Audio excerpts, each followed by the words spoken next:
بسم اللہ الرحمن الرحیم۔ بیوی اگر خاوند کی نافرمانی کرتی ہے اور بد دماغی اور بدتمیزی اور بد تہذیبی کے ساتھ پیش آتی ہے،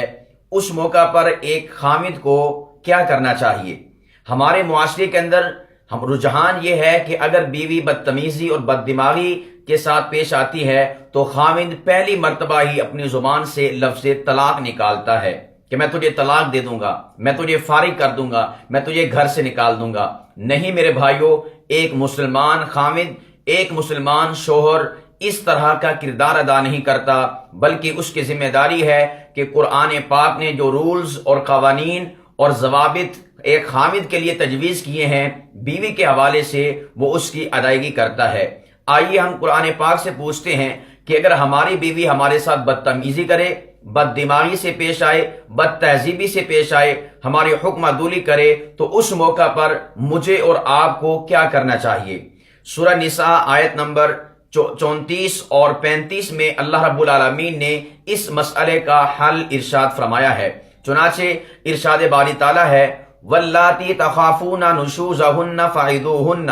فرمایا کہ جن عورتوں کی نافرمانی اور بد دماغی کا تمہیں خوف ہو انہیں نصیحت کرو۔ سب سے پہلا کام، سب سے پہلا سٹیپ، بیوی کی بد دماغی کے بعد، بیوی کی بد تہذیبی کے بعد، بیوی کی بدتمیزی کے بعد، بیوی کے حکم عدولی کے بعد خاوند کا یہ بنتا ہے کہ وہ اپنی زبان کے ذریعے سے اپنی بیوی کو سمجھائے،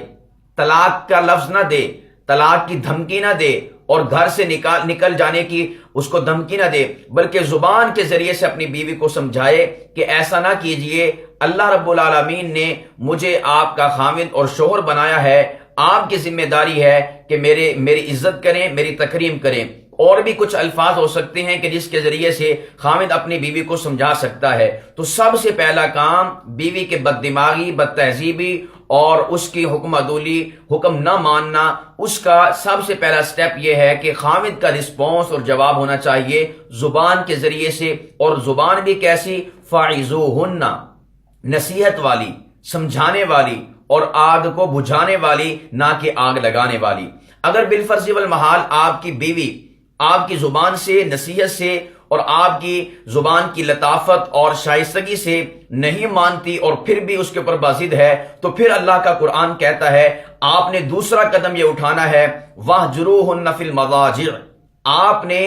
بستر کو جدا کر دینا ہے، یعنی آپ کی بیوی کا بستر الگ، آپ کا بستر الگ۔ آپ جب اس کے بستر سے الگ ہو جائیں گے تو پھر ہو سکتا ہے کہ اس کے دل میں خیال پیدا ہو اور وہ آپ کی حکم عدولی سے باز آ جائے، آپ کے ساتھ بد تہذیبی اور بد دماغی سے باز آ جائے۔ اگر بالفرض والمحال وہ آپ کے بستر جدا ہونے سے بھی آپ کی بات نہیں مانتی، آپ کے ساتھ اچھا برتاؤ نہیں کرتی، آپ کی عزت و تکریم نہیں کرتی، تیسرا سٹیپ یہ ہے وَاضْرِبُوهُنَّ،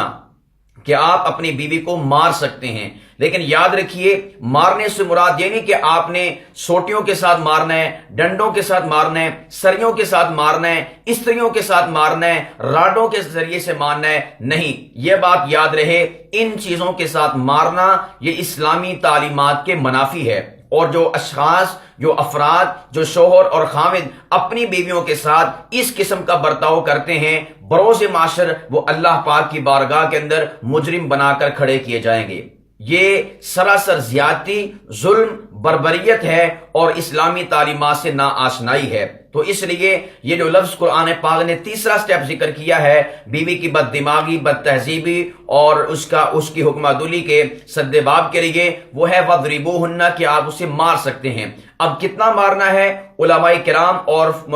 مفسرین فرماتے ہیں کہ آپ اپنی بیوی کو اتنا مار سکتے ہیں کہ اس کے جسم پر آپ کی مار کا کوئی اثر ظاہر نہ ہو۔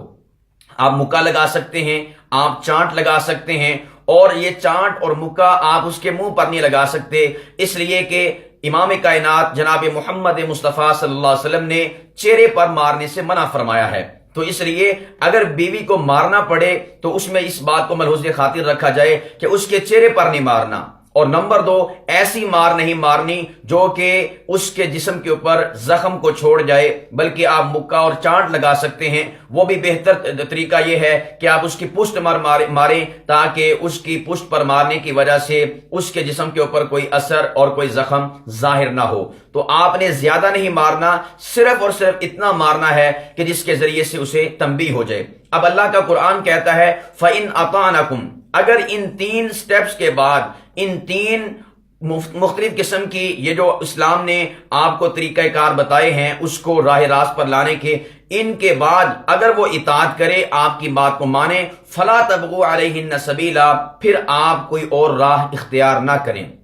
کوئی اور راستہ اختیار نہ کریں۔ اب وہ 2 راستے ہو سکتے ہیں۔ نمبر 1 کہ آپ اس معاملے کو خاندان کے افراد کے اندر لے کر جائیں، یعنی پہلے آپ کا اور آپ کی بیوی کا معاملہ تھا فَعِزُوهُنَّ وَاهْجُرُوهُنَّ فِي الْمَضَاجِعِ اور وَاضْرِبُوهُنَّ۔ اب اگلا سٹیپ ہے، چونکہ وہ طلاق ہوگا یا اپنے معاملے سے کسی اور کی طرف معاملے کو لے کر جانا، اپنے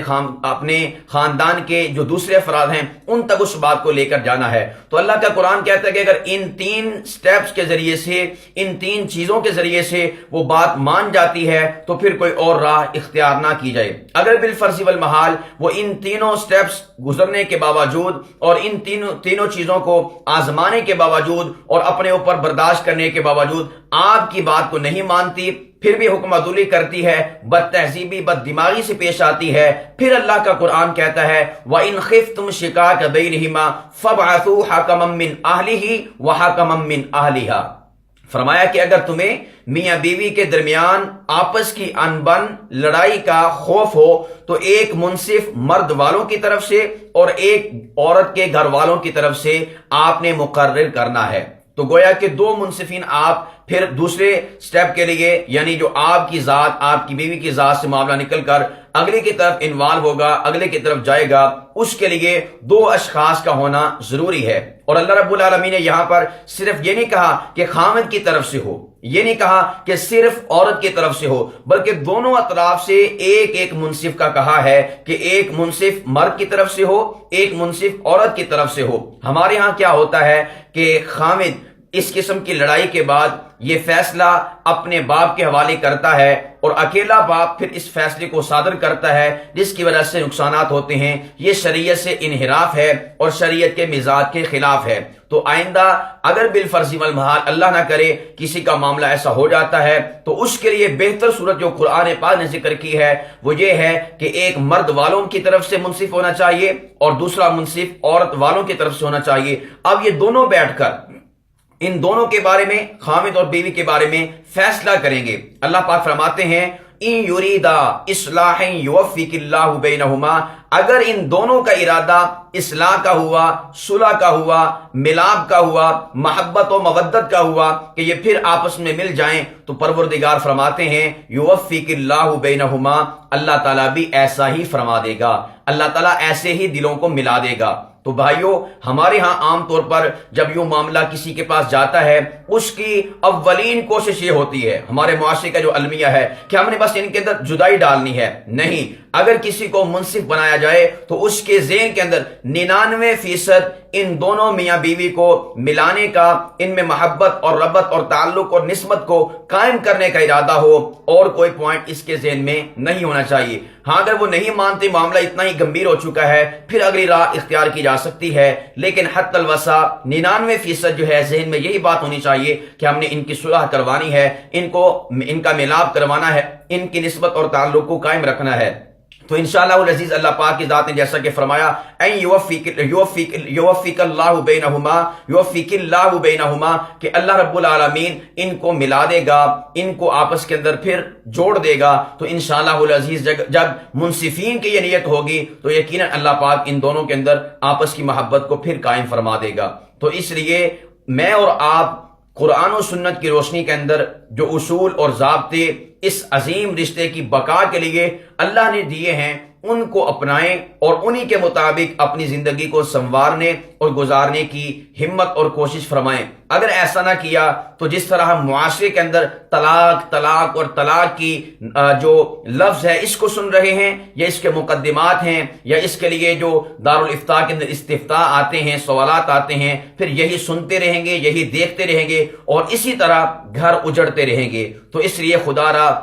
تمام خامدوں سے گزارش ہے کہ آئیے قرآن و سنت کو پڑھیے کہ اللہ کا قرآن ہمیں اس عظیم رشتے کی بقا کے لیے، دوام کے لیے، ثبات کے لیے، اس کو قائم دائم رکھنے کے لیے کون کون سے رہنما اصول بتاتا ہے، تاکہ ہم ان اصولوں کو اپنا کر اپنے اس مبارک رشتے کو دوام اور ثبات بخش سکیں۔ تو آخر میں اختصاراً عرض کروں گا کہ میاں بیوی کی لڑائی جب ہو جائے اس کے بعد خامد کو چاہیے کہ بیوی کی بد دماغی، بد تہذیبی کے لیے 3 علاج کرے۔ نمبر 1 فائزوہن، زبان کے ذریعے سے سمجھائے۔ نمبر 2 وہجروہن فی المضاجع، بستر الگ کر دے۔ اور نمبر 3 وضربوہن، ایسی مار اسے مارے کہ جس کی وجہ سے اس کے جسم کے اوپر اثر ظاہر نہ ہو، بطور نصیحت۔ اور بالفرض والمحال اس کے ساتھ اگر معاملہ درست نہیں ہوتا تو پھر ایک منصف اپنے گھر والوں کی طرف سے اور ایک منصف عورت کے گھر والوں کی طرف سے بٹھائے اور پھر وہ منصفین اس کے بارے میں فیصلہ فرمائیں۔ اللہ رب العالمین کی ذات تمام مسلمانوں کو اس مبارک رشتے کو قرآن و سنت کی روشنی کے اندر گزارنے اور نبھانے کی توفیق عطا فرمائے۔ وما علینا الا البلاغ المبین۔